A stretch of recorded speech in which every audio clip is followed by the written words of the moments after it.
At exactly 07:45 inches the morning, the control room for Project Harpy came alive with the low hum of screens booting up and servers syncing across the base. Everything inside that secure command module was clean, sterile, and precise.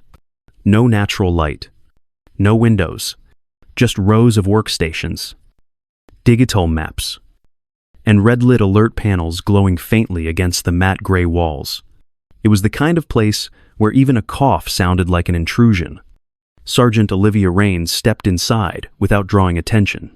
She moved like a shadow across the polished floor, her boots silent, her uniform crisp, not a single thread out of place. She checked in with the airman at the door, scanned her CAC badge, and headed to her assigned console without a word. She'd been assigned to this unit 2 weeks earlier, a temporary TDY from an unnamed development command. Most in the room didn't ask which one. A few had tried. The responses they got from leadership were vague enough to discourage follow-ups. The others barely noticed her, and the ones who did, including Staff Sergeant Kyle Merrick, chalked her up as another quiet comms tech with zero spine. Merrick made sure his presence was known. He didn't speak. He barked. He ran briefings like a frustrated coach. His laugh was the kind of thing that echoed, even when no one found it funny. He'd made her the butt of more than one joke already. Her size, her silence, her habit of not making eye contact unless absolutely necessary. To him, she was invisible in all the ways that mattered. Unthreatening, replaceable, but Olivia was always there before anyone else. Her station was booted up and pre-checked before the overhead lights came on. Her diagnostics were run, labeled, and logged with zero formatting errors. She didn't speak in meetings unless someone asked her directly, and when she did, it was always short, clean, exact. She never challenged anyone, never argued back. But when her hands moved across the interface, they moved with purpose. She navigated Harpy's encrypted layers like someone who knew not just what the system was meant to do, but why it was built that way. No one noticed that. Not yet. At 800 hours sharp, she adjusted her headset and began her pre-ops routine, fingers moving smoothly across the tactile input screen. Just another day in the control room. Just another quiet technician doing her job. But something about her stillness lingered, something sharp behind her eyes, something none of them had seen yet. By 08:25 inches the morning, Sergeant Olivia Raines was already on her third task of the day. Not system analysis or network security. Coffee, one carafe of regular, one of decaf, and a tray of powdered creamers carefully balanced in her hands as she weaved between the consoles toward the break alcove. It was the third time that week. Staff Sergeant Merrick never asked. He ordered. It started on her first day. He looked her over, saw the tight bun, the reserved eyes, and decided she was better suited for errands than operations. She was still technically part of Project Harpy's tech division, but Merrick made sure she handled the scraps. Loose cable outits, labeling connectors in cold storage, cleaning dust filters in a server closet that hadn't been opened since the last fiscal year. She never objected. Not once. To Merrick, her silence was permission, proof she didn't belong at his level. He'd smirk when assigning tasks he should have handled himself or delegated to a systems AI. He'd drop them with a sarcastic thanks, then walk away like he'd just taught a lesson. But Olivia completed everything. Efficient, meticulous, on time, every checklist marked, every cable tagged straight, every task documented to the line. She did the work the system would never complain about, and she did it without wasting a breath. A few of the younger airmen noticed. They didn't say anything, but they paused when she walked by. They started copying how she ran her diagnostics, how she logged her entries. One even mimicked her folder structure, though he'd never admit it. Still, Merrick's tone grew sharper. Each completed task made him louder, more controlling. He joked that she must like fetching coffee, said she was lucky to be in the room at all. Once, in front of the entire section. He laughed and said she probably didn't even know what Harpy really did. She looked at him for half a second. No expression, no reply. Then went back to her task. Some in the room chuckled weakly. Most didn't. A quiet discomfort settled in. After those moments, no one spoke up. No one stopped him. And Olivia never reacted. But there was something in the way she stood at her console, in the way her hands moved through the interface. Something that didn't match the image Merrick kept trying to force. They didn't know it yet, but she was watching everything and remembering all of it. At 14:07 the afternoon, the first red light flashed on the far left console. Less than 2 seconds later, another. Then 4 more. Then every terminal in the command center lit up in warning. An alert tone pulsed through the room. Low and steady, but urgent enough to make every spine straighten. On the main display, a critical system message appeared in bold red type: sensor fusion failure. Navigation override disabled. Project Harpy, the Air Force's most advanced UAV command system, had just lost eyes on one of its MQ-9 Reaper drones. Mid-flight, mid-mission, over live terrain. Inside the secure control room, tension snapped into full-blown panic. Technicians scrambled between stations. Voices overlapped. Monitors flashed telemetry in looping errors. Time-stamped logs stacking faster than anyone could read. Staff Sergeant Kyle Merrick stood in the middle of it all, arms raised, shouting orders that contradicted one another as fast as he gave them. Lock the link. Reboot the relay. Drop it into safe mode. Wait. Don't. No one had a clear picture of what to do. No one, except Olivia. She didn't ask permission. She didn't announce anything. She simply stepped forward, calm, steady. Her footsteps the only sound in the chaos. She slid into the master interface seat and brought up the root diagnostics. Her fingers moved in deliberate, rapid motions, navigating through command protocols most of the room hadn't even seen before. Behind her, Merrick was still yelling.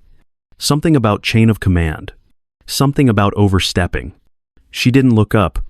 Her eyes scanned the scrolling code, lines of failed processes. Subroutines stalled at 0. Then she found it, a recursive error inside a recently patched sensor driver. Without hesitation, she isolated the block, built a patch inside the live environment, and overrode the delay triggers with a soft reset. The system paused, froze. Then, just for a second, everything went dark. One breath later, the screens blinked back. Amber. Then green. The MQ-9 status returned, altitude confirmed, heading re-established, telemetry live, navigation override back online. A long exhale passed through the room, as if everyone had been holding their breath at once. The alert tone ceased. The lights dimmed to standby. Merrick had gone quiet. Everyone was watching her now. No one said a word. Olivia tapped the final key, logged the event code, and backed away from the console. Her posture never changed. Her expression stayed neutral. But every person in that room knew they had just seen something different. She didn't guess. She didn't try. She knew. And suddenly, the technician who fetched coffee and labeled cables wasn't invisible anymore. She was something else entirely different. None of them had seen it before. But now they couldn't unsee it. She didn't just fix the system, she understood it in a way that none of them did. Like it was built for her. Or maybe, by her, at 1:4:12 in the afternoon. The mainframe of Project Harpy displayed a full system recovery. Stability reports streamed in, all green. Flight telemetry from the MQ-9 Reaper confirmed operational lock. The crisis was over. But the air in the room was still tight. The silence wasn't peace. It was pressure. Staff Sergeant Merrick stood rigid near the main display, his face flushed with heat that had nothing to do with relief. He'd lost control of the room, of the moment, of the narrative. Everyone had seen it. Worse, they'd seen who took it from him. He turned sharply toward Olivia. His voice cut through the quiet, louder than it needed to be. He barked at her, twisting her calm into insult, mocking her like she was nothing more than a glorified assistant. He told her to step away, to get back to coffee runs. She didn't look at him. She didn't even blink. With one hand, she raised a quiet gesture. Wait. Her other hand tapped a final command into the console. The system confirmed optimal performance. Diagnostic complete. That should have been the end. But Merrick's ego couldn't absorb what the room now knew. He stepped forward. His boots hit the floor harder than usual. He moved into her space, well inside the unspoken line. And then, in front of every technician, officer, and enlisted man in the room, he raised his hand and slapped her across the side of the head. It wasn't brutal. It wasn't meant to cause damage. But it was loud. The crack of it echoed off the walls. Her headset standard issue, encrypted, issued only to senior systems operators, flew from her head and landed with a hollow clatter on the floor. The room froze. No one moved. No one spoke. They weren't just shocked. They were paralyzed. Physical contact in a space like this wasn't just a violation. It was a rupture, a break in military order that no one had seen before. Olivia stood still. She didn't touch her face. She didn't turn to Merrick. Instead, she looked toward the upper left corner of the ceiling. A single camera lens stared back. A red light blinked on. Somewhere, far away, in a command center with no name, someone was watching. Someone with the power to answer what had just happened, and they would, at exactly 1414 in the afternoon. The red camera light in the control room ceiling blinked twice, then held steady, silent, unblinking, watching, miles away. Deep beneath a classified installation known only to a handful of officials, General Arnold Thorne sat in a vault-level skiff, the kind of room where no wireless signals lived, no mistakes happened, and no actions went without consequence. He'd seen the slap, seen the look Olivia Raines gave the camera. No panics, no fear, just readiness. Without hesitation, he reached forward and flipped a hardened toggle switch beneath a glass cover. The terminal verified his identity with a silent pulse, then the command activated. Directive blackout. Across the entire airbase, something unfamiliar began. Sirens started to wail a tone no one on post had ever heard. Higher pitched, shrill, piercing, different from fire, from intruder, from active shooter drills. Blast doors slammed shut in admin corridors. Aircraft hangar bays sealed. Entry gates froze. All outgoing lines dropped. Screens in every building, hallway, and common area went black. Then they lit up in red.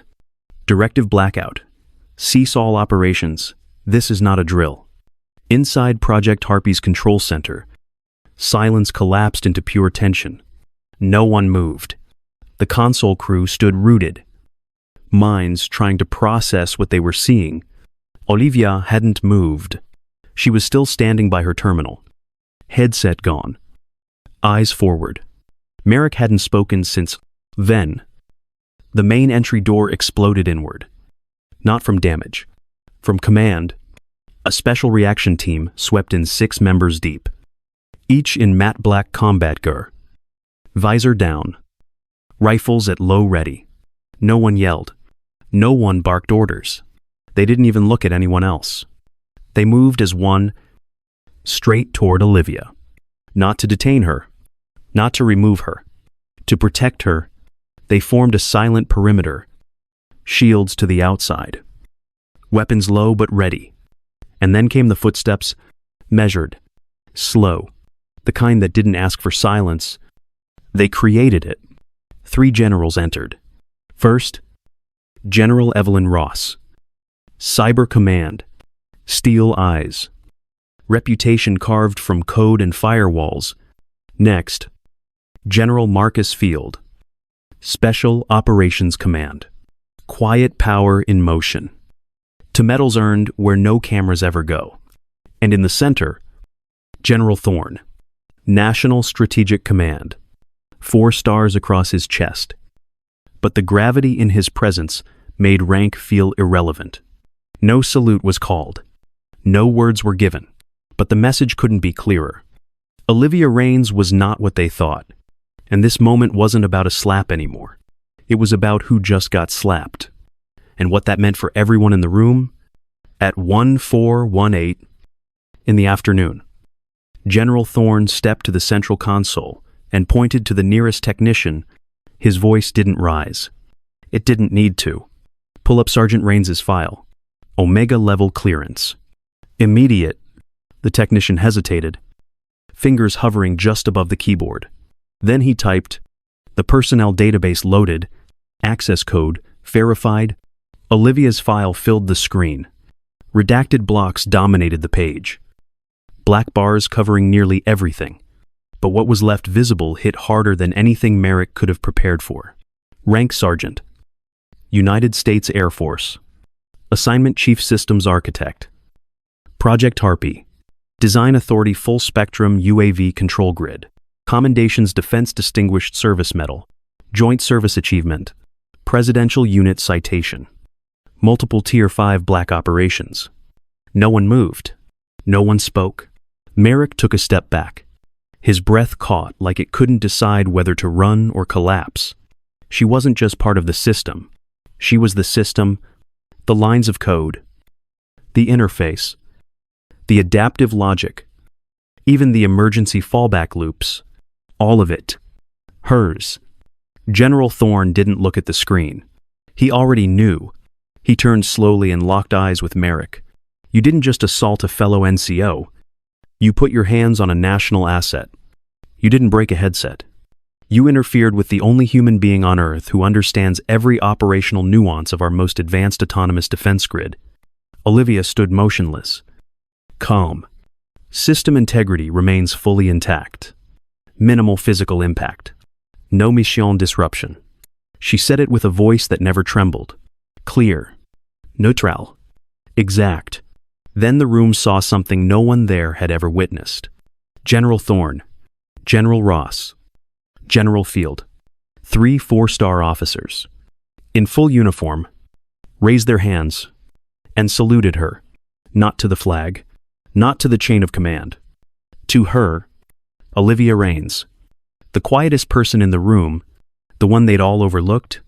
Now revealed as the mind behind a system powerful enough to defend a nation or fail it, if left in the wrong hands, and she never once raised her voice. By 0740 the next morning, that 7:40 a.m. Staff Sergeant Kyle Merrick was gone. Not reassigned. Not demoted. Gone. His clearance was revoked overnight. Access badges deactivated.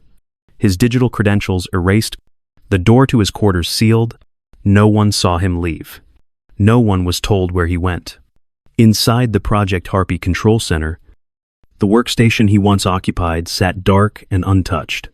No technician was assigned to replace him. No cables were rearranged. The chair stayed pushed in. People started calling it Merrick's Gap. Not as a joke.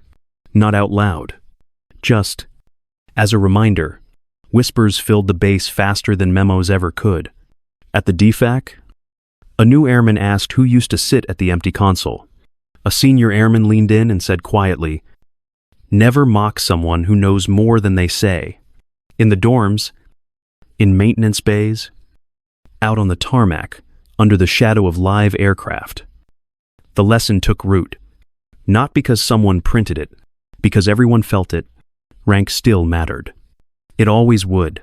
But after that day, so did silence. So did listening. Supervisors started asking quieter voices for input. Junior airmen checked their tone.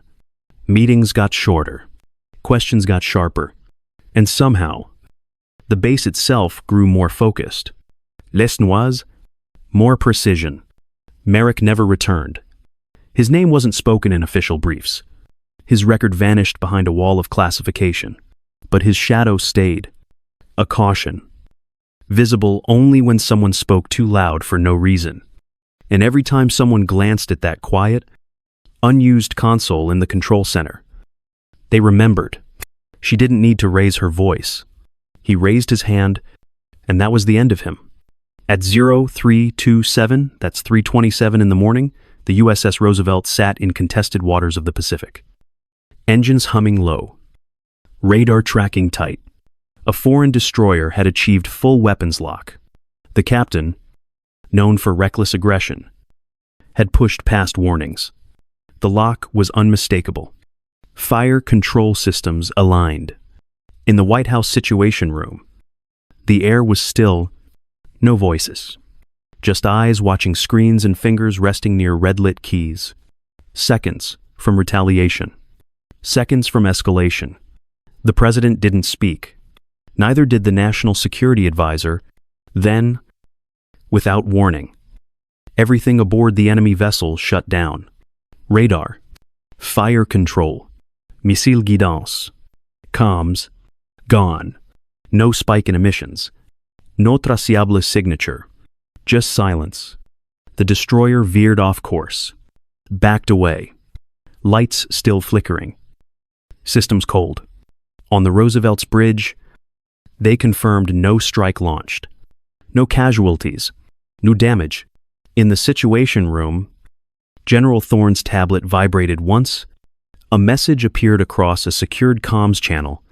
Protocol engaged. Threat neutralized. System remains stable. Signed Raines. He stared at the screen for a moment, then typed 2 words. Thank you. No one else in the room asked what had just happened. No one needed to. Somewhere, far from the lights and titles, someone quiet had been watching, calculating, acting. A single mind behind a defense grid, vast enough to stop a war before it even began. She didn't ask for permission. She didn't wait for orders. She just protected the world and vanished again into silence. By 0805, that's 8:05 in the morning, Sergeant Olivia Raines had already disappeared from public mention. No press releases. No interviews. No medals pinned in front of cameras. She had returned to her life the same way she'd lived it. Quietly, completely focused. But her absence didn't erase her presence. Across air bases and joint command posts, a single photo began to appear, not printed on glossy paper, not displayed in award cases, just tacked to corkboards. In op centers, in server rooms, in the corners of dimly lit maintenance bays where the real work gets done, the image is simple. Olivia seated at a terminal, headset on, shoulders relaxed, eyes locked on the screen like nothing else mattered. No caption at first. Then, one day, someone scribbled beneath it in pen, strength isn't always loud. Sometimes, it's just focused, quiet, absolute. No one ever signed it. No one had to. New airmen saw it and asked. Old hands told the story without raising their voice. She became a reference point, a way of doing things. Not the kind of leader who gave speeches, but the kind you watched, the kind you followed without needing to be told, because you knew she'd already done the work, already earned the respect, and she never asked for it. True strength doesn't draw attention. It draws trust. True legacy doesn't get carved into stone. It gets passed on, quietly, in how others show up when no one's watching. And somewhere, far from the noise, Olivia Raines is still at her terminal, still watching, still ready.